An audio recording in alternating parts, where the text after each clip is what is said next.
బ్రహ్మనాయుడు గారు, మీకు ప్యానెల్ సభ్యులకి, ప్రైమ్ నైన్ వీక్షకులందరికీ గుడ్ మార్నింగ్.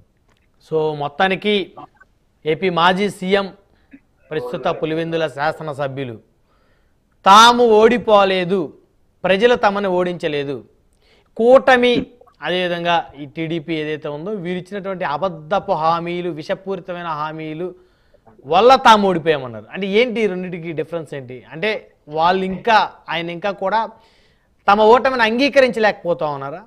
అంటే ప్రభుత్వం ఏర్పడి నెల రోజులు కాకముందే తల్లికి వందనం, రైతు భరోసా, ప్రతి ఇంటికి ఆడబిడ్డకి 1500 రూపాయలు సంబంధించినటువంటి ఏదైతే పథకాలు ఉన్నాయో అవి ఎప్పుడు అమలు చేస్తారు? అమలు చేయట్లేదు. శిశుపాలుడు పాపాలు పండినట్టు చంద్రబాబు గారు పాపాలు ఒక్కొక్కటి పండుతా ఉన్నాయి, ఒక్కొక్కటి రాసుకుంటా ఉన్నాం అంటున్నారు. యాక్చువల్గా ఈ మీరు చెప్పిన పాయింట్స్ లోకి వెళ్ళడానికి ముందు చిన్న ఉదాహరణ, లైక్ గతంలో జరిగినట్టు, అంటే రిజల్ట్స్ వచ్చిన తర్వాత ఆయన మాట్లాడిన మాటలు చూస్తే, మొదటగా ఈవీఎం వేసే ప్రయత్నం చేశారు, అది కుదరలేదు. తర్వాత రెండో పాయింట్ వచ్చేసి, మనకు 1,30,00,000 ఓటర్లు ఉన్నారు, వాళ్ళందరూ మన పక్కనే ఉన్నారు, మనం ఏం భయపడాల్సిన అవసరం లేదు, 40% ఓటింగ్ మనకు వచ్చింది, ప్రజలు మనం తిరస్కరించలేదని రెండో పాయింట్ కూడా వాళ్ళే చెప్పారు. సో తర్వాత ఇప్పుడు కొత్తగా వాళ్ళు ఏం చేస్తారు, మేము చూస్తాము, మేము చాలా పట్టుదలతో ఉన్నాము, ప్రభుత్వాన్ని ఖచ్చితంగా దింపుతాము, ఈ ప్రభుత్వం పడిపోతుంది, లేకపోతే ఈ ప్రభుత్వం ఎక్కువ కాలం మనుగడ సాగించదనే కోణాన్ని కూడా ఈ నెల రోజుల్లోనే చెప్పేశారు. సో ఈ వేరియేషన్స్ ఒకసారి గమనిస్తే, 5 ఏళ్ల వేరియేషన్స్ పక్కన పెట్టినా, లేకపోతే ఒక 2 నెలల కింద వాళ్ళ సాక్షాత్తు స్వయాన చెల్లెలు మాట్లాడిన ఒక మాట, మా అన్న మానసిక పరిస్థితి బాగోలేదు అంటూ ఒక మాట అన్నది. చీర కట్టుకున్నా కూడా, తన సొంత చెల్లెలు పసుపు కలర్ చీర కట్టుకున్నా కూడా దాన్ని చంద్రబాబు గారికి ఆపాదిస్తూ మాట్లాడిన వ్యాఖ్యానాలు ఏవైతే ఉన్నాయో, సోషల్ మీడియా వేదికగా ఆయన కొన్ని వ్యాఖ్యానాలు పోస్ట్ చేశారు. ఇదంతా చంద్రబాబు గారి హయాంలో, చంద్రబాబు గారి స్క్రిప్ట్ ప్రకారము మా చెల్లెలు నడుస్తున్నట్టు అని కొందరనే పేరుతో రాస్తూ వాళ్ళ చెల్లెల్ని ఆ విధంగా సంబోధిస్తూ, పసుపు చీర కట్టుకున్నా కూడా అలా మాట్లాడుతున్నాడంటే మా అన్న మానసిక పరిస్థితి ఎందుకో బాగోలేదు, కొంచెం ఎవరన్నా చూపించండి అంటూ మాట్లాడిన మాటలు ఈ రోజు మరొకసారి అది నిజంగానే అనిపిస్తోంది. ఎందుకంటే ఈ నెల రోజుల్లోనే వాళ్ళు ఏకంగా ప్రభుత్వం మీద, మేము గతంలో దాదాపు 3 నెలల పాటు చాలా తప్పులు జరిగినా, ప్రజావేదిక కూల్చినా కూడా మేము ఆ రోజు బయటికి రాలేదు, సరే చేయని ఏదో చేస్తున్నారు అని అనుకున్నాం. కానీ మేము 3 నెలల తర్వాత మాట్లాడాం మొదటిసారిగా. జనసేన పార్టీ మా అధినేతగా భవన నిర్మాణ కార్మికుల విషయంలో 3 నెలలు ఖచ్చితంగా 100 రోజులు టైం పెట్టుకుని మరి మాట్లాడాం. కానీ వీళ్ళకు మొదటి రోజే ఆగలేకపోయారు. మొదటి రిజల్ట్స్ వచ్చిన రోజే వాళ్ళ యొక్క అక్కసును వెళ్ళజెప్పుకున్నారు. ఇకపోతే మేము ఒక ప్రొసీజర్ ప్రకారం, అంటే ప్రొసీజర్ అంటే బాధ్యతతో అనే మాటను మేము 5 ఏళ్ళు వాడతామని కూడా మేము చాలా సందర్భాల్లో మా అధినేత గత 5 ఏళ్లలో మాట్లాడారు. బాధ్యత, పదవి అంటే బాధ్యత. జగన్ రెడ్డి, నీకు 151 వచ్చాయి, నీకు మంచి అవకాశం వచ్చింది, ప్రజలు మంచి తీర్పు ఇచ్చారు, మమ్మల్ని ఆదరించలేదు, కానీ నిన్ను ఆదరించారని మేము ఓటమిని ఒప్పుకున్నాము, అలాగే నీకు సహకరిస్తాము, మంచి ప్రజా పరిపాలన ఇవ్వండి అని కూడా కోరుకున్నాం. అంత ఓపెన్ గా మాట్లాడిన మా అధినేతను ఈ 5 ఏళ్ల పాటు, గత 5 ఏళ్ల పాటు దూషించిన దూషణలకు కూడా మేము ఏ రోజే కానీ రిటాలియేట్ చేయలేదు. చేయకపోగా పోలీసులు నిర్బంధించినా కూడా చట్ట ప్రకారమే మేము అనుసరించాము. అలాగే చట్ట ప్రకారము కాకోకుండా మేము ఏదీ ప్రవర్తించలేదు. అలాగే ఈ 5 ఏళ్ల మాకు అధికారం ఇచ్చిన డే 1 రోజే మాకు వ్యక్తిగత కక్షలు కానీ వైసీపీ మీద కానీ ఏమీ లేవు.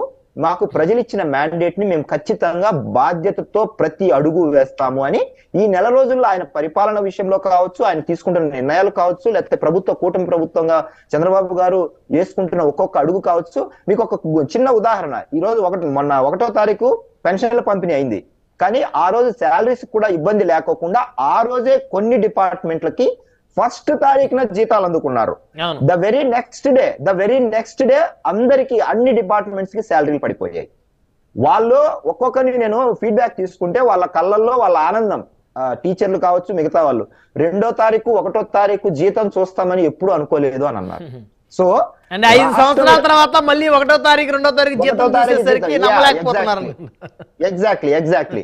సో వాళ్ళు అంత సంతోషపడుతున్నారు అంటే, మన రాష్ట్రంలో ఏ డిపార్ట్మెంట్ లో కూడా ₹1 పెట్టకోకుండా ఖాళీ చేసేసారు జగన్ రెడ్డి ప్రభుత్వం గత 5 ఏళ్లలో.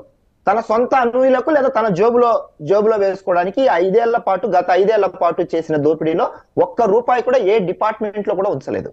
అయినప్పటికీ కూడా 1వ తారీఖున ఇచ్చిన మాట ప్రకారం ఏదో ఒక విధంగా అడ్జస్ట్మెంట్లు చేసి శాలరీలు అనేది 1వ తారీఖు అందరు మిడిల్ క్లాస్ ఫ్యామిలీస్ జీతం మీద ఆధారపడే కుటుంబాలు ఉంటాయి కాబట్టి 1వ తారీఖు జీతం తీసుకోవడం అనేది ఒక మానసిక సంతృప్తి, అదొక ధైర్యం, అదొక హక్కుగా భావిస్తారు.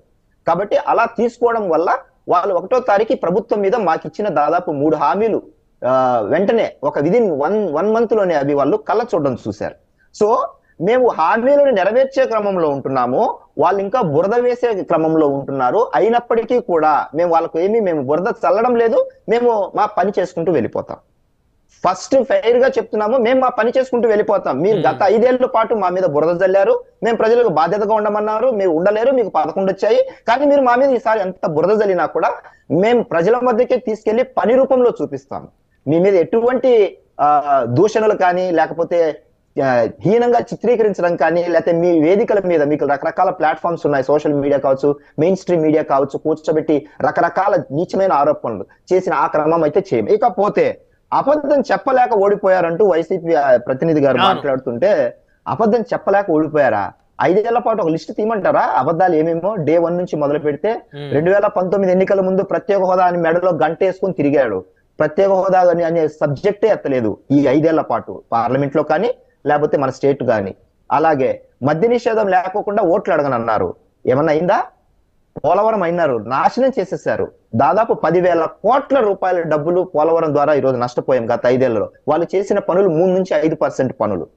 ముక్కు మీద వేలేసుకుంటున్నారు అధికారులు. ఇంత డ్యామేజ్ ఎలా చేశారు? ఒక గవర్నమెంట్ సాక్షాత్తు రాష్ట్రానికి జీవనాడిగా ఉన్నటువంటి ఒక పోలవరం ప్రాజెక్టు, రాష్ట్రం మొత్తం సస్యశాలం అయిన పోలవరం ప్రాజెక్టును 5 ఏళ్ల పాటు పక్కన పెట్టి ఏకంగా కూలిపోయి గడ్డలంతా పక్కకు పోయి చేస్తున్న ఈ యొక్క ఆలోచనని ఎలా ఈ గవర్నమెంట్ ఊరుకున్నది అనే విషయాన్ని మాట్లాడితే, పోర్టులకు సంబంధించి 3,000 కోట్ల ధర స్థిరీకరణ అంటూ చెప్పిన మోసం కావచ్చు, 4,000 కోట్లతో స్టోరేజ్ ఇది మన కోల్డ్ స్టోరేజ్ కడతానని 3 పైసలు కూడా విధించలేదు, 4 పైసలు కూడా వాటికి. ఇకపోతే రోడ్లకంటూ 24,000 కోట్ల బడ్జెట్ కేటాయించామని చెప్తే 24,000 కోట్లలో 24,000 రూపాయలు కూడా ఎక్కడే కానీ రోడ్లు వేసిన పోయిన 5 ఏళ్లలో చూడలేదు. ఇక ఇలా చెప్పుకుంటూ పోతే ఎన్ని కావాలనో అన్ని చెప్పగలం. మేము దాదాపు 100లలో తప్పులు చెప్పగలము. అబద్ధాలు చేసి రాలేదంటారేంటి ఆయన? అబద్ధాలు మోసం చేసి జగన్ కు మా వైసీపీ అధికారం కోల్పోయిందని అంత అవలీలగా ఆయన కామెడీ చేస్తున్నారు ఉదయమే. కాదు కదా, అది ఫేర్ కాదు. మీకు ఏం తప్పులు చేశారో మీ కళ్ళ ముందర మళ్ళీ ఒకసారి చెప్తున్నాను, వైసీపీ పార్టీ గత 5 ఏళ్ల పరిపాలన ఒక వికీపీడియా లాగా ఉండిపోతుంది దేశ చరిత్రలో. పరిపాలన ఇలాంటి పరిపాలన చేస్తే ఇలా 11 సీట్లు వచ్చినాయి కూడా మేము నిజంగా ఒకసారి ఆశ్చర్యపోతున్నాము. నిజంగానే 11 సీట్లు రావడం కూడా చాలా గొప్ప విషయమే. ఎందుకంటే మీ పరిపాలన మిమ్మల్ని వద్దనుకున్నారు, అంత హేట్రేట్ చేశారు మీ పరిపాలనని.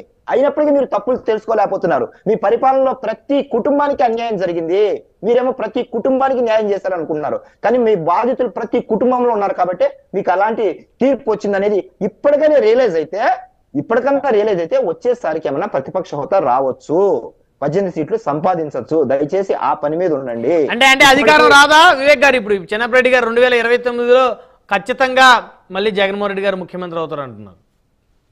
ఖచ్చితంగా మళ్ళీ ఒకసారి చెప్తున్నాను, కాన్ఫిడెంట్ గా చెప్తున్నాను, పోయినసారి చేసిన వైసీపీ పరిపాలనను దృష్టిలో పెట్టుకొని ప్రజలు ఆలోచిస్తే వారికి ఎప్పటికే కానీ శాశ్వతంగా అధికారం ఇచ్చే అవకాశమే ప్రజలకు ఉండదు. ఎందుకంటే ఆంధ్రప్రదేశ్ ఓటర్లు దేశంలోనే రాజకీయమైన చైతన్యం కలిగిన ఓటర్లు. ఎప్పుడు ఎవరికి ఎలా ఇవ్వాలనో, ఎలా జల్లు కొట్టాలనో, ఎలా దెబ్బ కొట్టాలనో ప్రజలకు బాగా తెలుసు. కాబట్టి మేము అనుకోవడం 2029లో కూడా వాళ్ళకు ప్రతిపక్ష హోదా రాదు. ఎప్పుడు వస్తుంది, ఎప్పుడు ఎలాగంటే మేము ప్రభుత్వానికి సహకరిస్తూ వాళ్ళ తప్పులు వాళ్ళు తెలుసుకొని క్షమాపణలు కోరి ఎన్ని కుటుంబాలను రోడ్డు మీదకి లాగి 100,000 కుటుంబాలకు చేసిన అన్యాయాలకు దాష్టికాలకు క్షమాపణలు చెబితే ప్రతిపక్ష హోదా ఖచ్చితంగా ఇస్తారు.